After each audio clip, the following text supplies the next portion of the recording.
Take a nice, deep, letting go breath.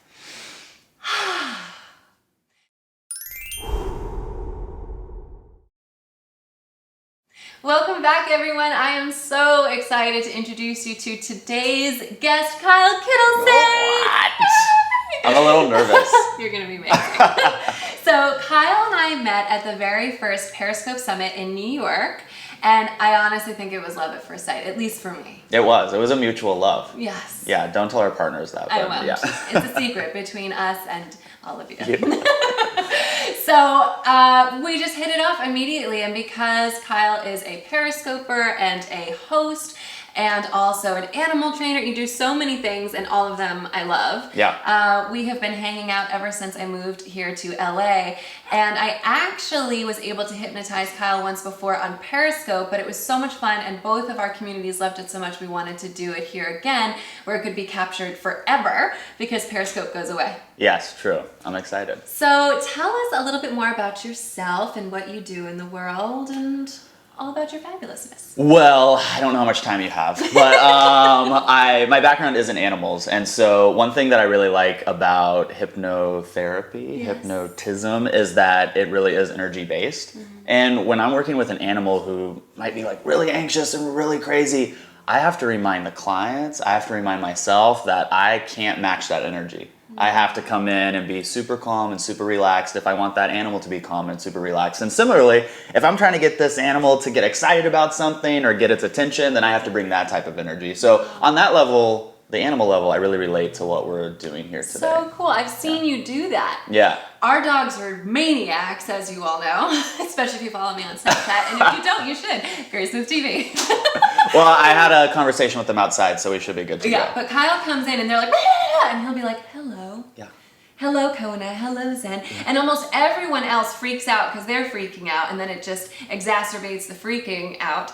And you come in and you're just so chill. And I didn't actually realize that was very much intentional, but I should have Totally intentional. Like you can see someone walking on the street and they'll grab the leash with their dog when they see another dog coming, and they go, I don't know why my dog freaks out when another dog comes up. And I go, because you're freaking out. Wow. If you wouldn't freak out, your dog would act like it was no big deal. Yes, Yeah. and one small tip that you gave us, which we've used and changed everything. I know this is about hypnosis and not dogs, but this is big and you need to know this. Yeah.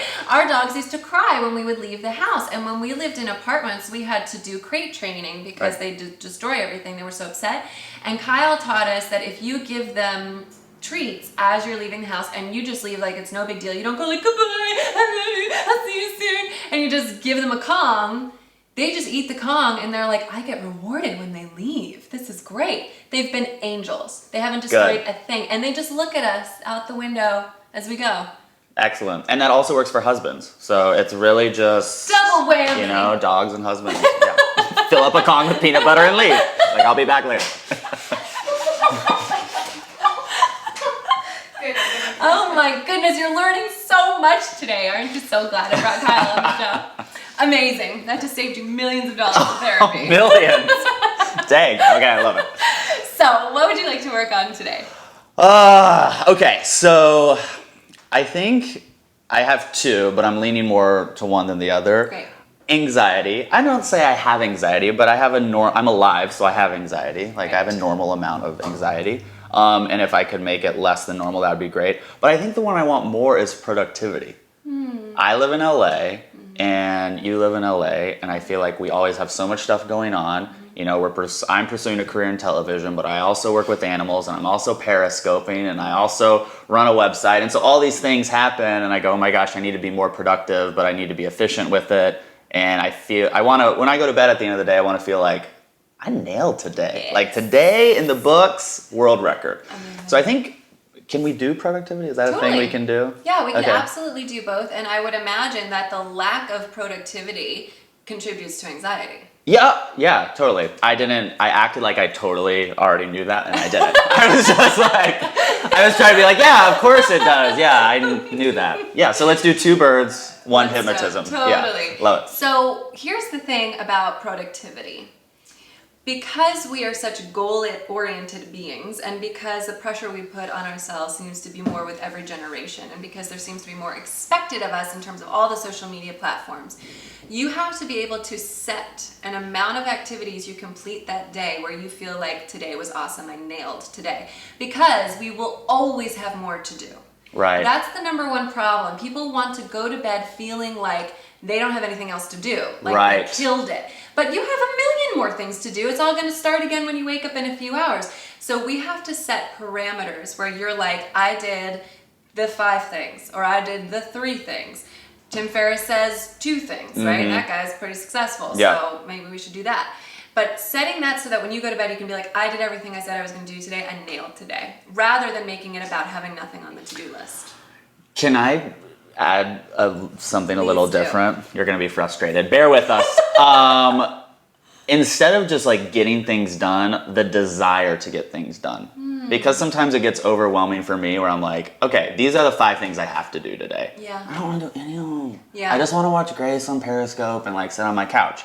And if I could be more motivated to get that done, I think that would be more beneficial for me than the actual getting things done. Because I'm pretty good about Totally. setting my goals. I'm sure everybody at home resonates with this. Yeah. That when there's so much to do, we don't do anything. Yeah. Because to dive into it feels like, I don't know why this is the image that I got, so I'm going to go with it. But it's kind of like, there's so much to do, it's like a boulder, and if you start moving away the pebbles, you just think it's going to fall on top of you and crush you. Totally. But that's not the case. No. So it's actually more like digging ourselves out of a hole or something. You know, Yeah. I'll come up with a better analogy after. If you don't do that, the boulder is actually going to fall on you because Yeah, it's going to feel that way, Right. for sure. And so we have to train our subconscious to feel like, if I go in today and I start working away on what I need to work away on, that I'm actually going to feel lighter. It's not like it's going to reveal more stress. I'm actually going to be working away at it. But right now we're kind of typically programmed to feel the opposite. So let's get a little bit more clarity about this. Okay. Imagine for me a perfect day. What would you accomplish in that day? Without superhero powers, just like normal human being. I accomplished what I needed to do today. And won't ruin the relationship with my boyfriend? Yes. Okay. Give him a call. A the- call, by the way, in case you guys are worried about what I'm talking about, is a dog toy. Edit. That you put things in, they eat it, it's fine. My perfect day starts with a cock. My perfect day, gosh. Okay, my perfect day gives me the ability to do what I love to do, and there are 2 things that I love to do. I love to be around animals, in almost any capacity, and I love to do this. And when I say this, I mean getting the chance to get in front of people and spread a message. Now there are things that I need to do every day to provide opportunities to do that. Which I think the productivity comes in. Does that answer your question? It does. Let's Okay. talk about some of those things that you don't love so much, but Okay. which pave the way for the things you do love. Yeah. Because I think if someone said to you, today you can go hang out with some seal pups, Right. you'd be out of bed. Yeah, I love it. It's the things that lead up to that. Right. So give me a list of 3 things that like help you get there, but you don't do. So I really do not like, so I do some consulting on the side, business consulting. Not a fan of it. Get a paycheck for it. I literally do it because I get paid to do it. Because Time Warner Cable they only want money, apparently. And so that's one. I don't like going to the gym, but I have to look as good as I possibly can, and it does make me feel better afterwards, but I don't like the act of going. And a third one? Those are perfect. Okay. We're good with 2. 2. That's awesome. Okay, great. So I think today's hypnosis should be about getting the subconscious on board with the fact that you working out and doing business consulting leads to more TV airtime and sharing messages and leads to more time with animals. Great. Ultimately, you could be like Jon Stewart and open an animal sanctuary when you retire. Who doesn't want to do that? Let's do that hypnotism. Let's do that. Just be Jon Stewart. So it'll be about productivity, but also about the end game. Cool. Okay? Yeah. Awesome. Any questions before we start? I do have one question because I was telling my Periscope audience this before we went on. I am very tired today. Do you think I'm more susceptible to your suggestions because I'm tired and not super on it? It's a good question. Right now she's thinking, why didn't you come to my shoot on it? How about let's answer that? I'm thinking that it really depends on the person. Typically, your level of suggestibility is determined by two things. One is the level to which you actually want to change. So if someone came to me and they were like, I still really like cigarettes, but I know that they're killing me, I'd like to quit. They're not going to be highly suggestible because they still think they love this. Right. So it would be better if they came back later. Right. When they were really ready to quit, honestly. Save you guys money, save me time. Yeah. You can do hypnosis sessions to speed up that process if you're really serious about it. The other thing is really people are just born, some are more suggestible, some aren't, but everyone can be hypnotized to a degree. It's like everyone can swim, not everybody has webbed feet like Michael Phelps and spends 8 hours in a pool every day. So I would say your tiredness does not play as much of a factor as those two other things. It might just be that it'd be more likely that you would actually fall asleep during the session if we were maybe over the phone or if we were in a group session. But since we're here one-on-one and there's these bright, beautiful lights and cameras in your face, I don't think that's going to be an issue. So good question, but I don't actually think it's even going to play that much of a role. Okay. My last question for you is, what is the one thing that you wish people sitting here would ask you before they do this? Good question. I always really like when people tell me they're afraid of hypnosis before they start, because I think a lot of people are. And I think most people would really resonate with that question. They're afraid that it's mind control, or they're afraid that they'll lose control, or they're afraid that they'll do something stupid on camera, for example. Right. And what I want to let you guys know is, even though you're going to be deeply relaxed, more so than you are now, you're in control the entire time. If the fire alarm went off, you'd open your eyes and you'd walk out. And if halfway through the session I stopped talking about productivity and I started telling you to go rob a bank for me, you don't want to rob a bank for me. Right. But if you do, let me know. Yeah. We can work on that. Turn off the camera. You would open your eyes and you would walk out. Again, Totally. Since the suggestibility is predicated upon you wanting the result, there's nothing to be afraid of because it'll only work if you want it to. Okay. So that's what I would say. But that was a fabulous question. All right. Well, I'm not afraid, but I am like, okay. Yeah, there's a little Because we have an audience. Totally. Yeah. And I think there's trepidation for people regardless. So I want to thank you for being so bold. Yeah, here we and go. Our community is a loving one. That's So true. really appreciate That's true. They are very loving. Yeah. All And right. we block those who aren't. Oh! Bye. Okay. All right. Go ahead and close your eyes. Take a nice, deep, letting go breath. Already beginning to relax both mind and body.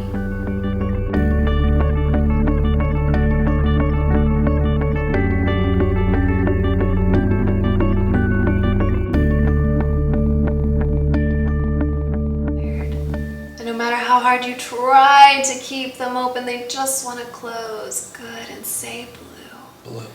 And then allow your neck to relax. Whatever feels most comfortable as blue flows through you all.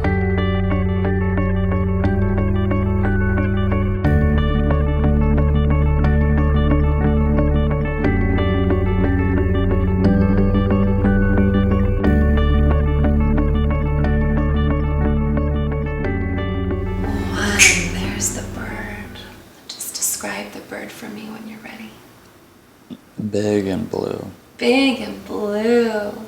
And have you ever seen this bird before? Does it feel familiar or new? You've seen it before. Where have you seen it? In my life? Yeah, in your life. Does that bird have a name? No. So go ahead and say out loud, bird, what would you like for me to call you? Bird, what would you like for me to call you? And let me know what it says. It says this one. It says this one, bird. Good. Good, that's exactly right.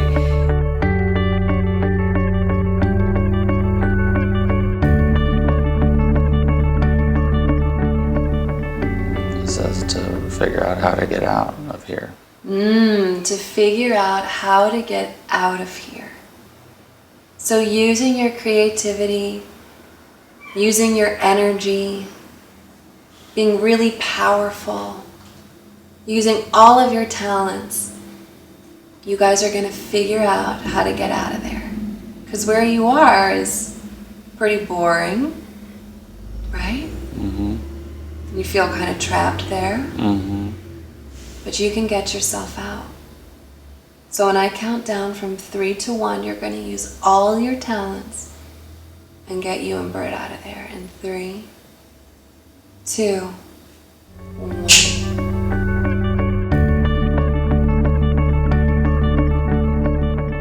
Only go in one direction.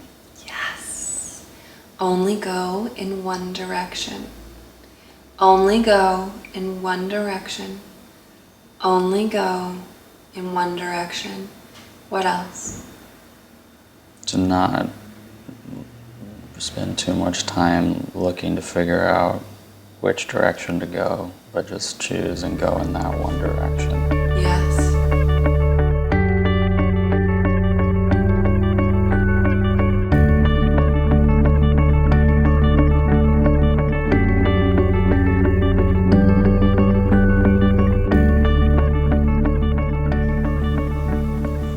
Better than what I had imagined. Better than what you had imagined.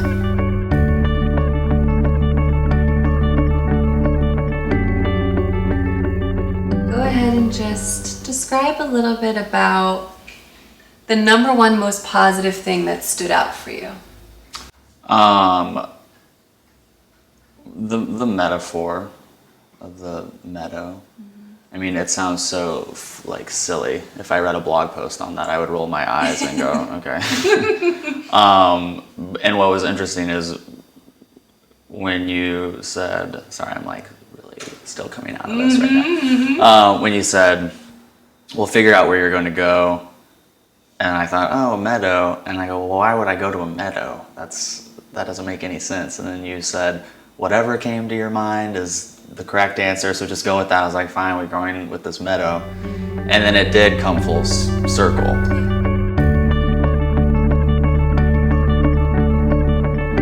I know there's a lot of people out there who are going to think, well, you know, what does hypnosis really work? And is it going to work for me? And all right, this guy said it made sense with his metaphor on this like video I'm watching and blah, blah, blah, blah, blah. But here's the deal.